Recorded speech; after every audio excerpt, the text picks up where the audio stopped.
Saludos.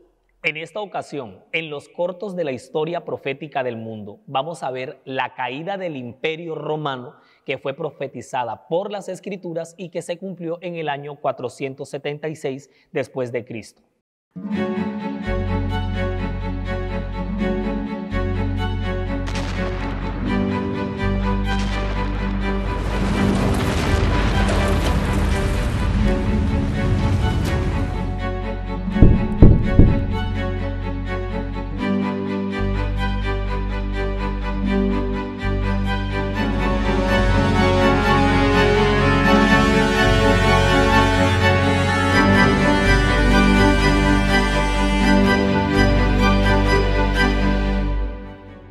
La caída del Imperio Romano está profetizada en el capítulo 2 de Daniel y en el capítulo 7 del mismo libro. Al final, cuando se nos habla de las dos piernas de hierro de la estatua de Nabucodonosor en Daniel 2, y también cuando se nos habla de la temible bestia espantosa, de la cual surgen 10 cuernos, un cuerno pequeño que derriba 3 de estos 10 cuernos. La caída del Imperio Romano de Occidente finalmente se da en el año 476 y en realidad son varios elementos los que se van a conjugar para que el imperio se resquebraje y finalmente pase a la historia después de un gran esplendor como república y un gran esplendor como imperio.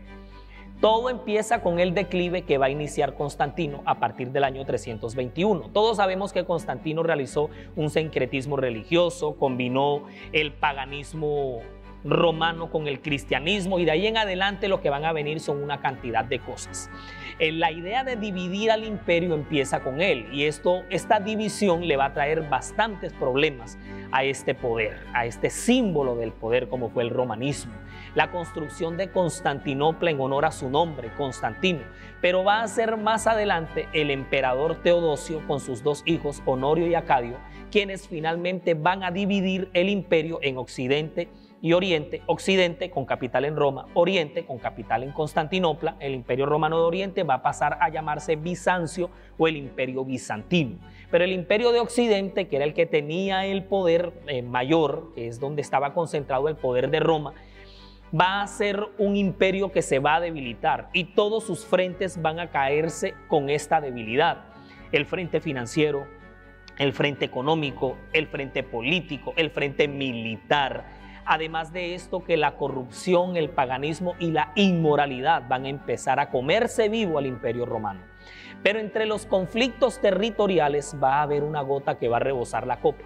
Y son las incursiones de los bárbaros o lo que conocemos como las invasiones bárbaros, esos pueblos migratorios que nos llegaban desde la estepa de Europa. Ahí vamos a tener a los vándalos suevos, los burgundios, los érulos, los vándalos, los ostrogodos, vamos a tener a los francos que también van a ser galos, vamos a tener a los bárbaros alerranos que son también alamanes que después van a dar origen a Alemania, los godos, los visigodos, en fin.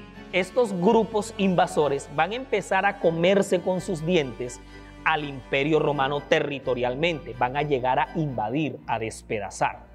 Aquí es entonces cuando surge la figura del gran general militar Justiniano, quien Justiniano, viendo todo lo que estaba ocurriendo y cómo los bárbaros, cómo el imperio se está resquebrajando, pero cómo finalmente los bárbaros se lo van a terminar de comer vivo, él es quien observa que el frente religioso de Roma es el que se mantiene en pie y prácticamente que intocable por los bárbaros. Él es quien va a decretar en el año 534. Van a haber muchos códigos y muchos decretos a los que Constantino va a firmar y se le van a hacer reformas. Pero finalmente en el 534 él nombra a Vigilio como el obispo de Roma. Ya era el obispo de Roma, recordemos que en Roma había una iglesia cristiana, como el padre de todas las iglesias, y aquí es cuando va a empezar una transición, cuando pasamos de la Roma imperial a la Roma papal. Pasa a la historia el Imperio Romano de Occidente y va a quedar solamente vivo el Imperio Romano de Oriente con capital en Constantinopla, que es el Imperio Bizantino. El Imperio Bizantino va a llegar hasta el año 1453, cuando los turcos otomanos invadan Constantinopla, arrasen con Bizancio y ahora es el Imperio Romano, el Imperio Bizantino, el que empieza a dominar a partir del 1453. Recordemos que Constantinopla llegó a llamarse Estambul, que es la actual Turquía. Con la cámara de Ricardo Palacios y en el relato de Álvaro de la Cruz quisimos recordar un poco cómo la Biblia profetizó el fin de este imperio y cómo la historia le dio la razón dando por terminado en el año 476 al Imperio Romano. ¡Feliz día!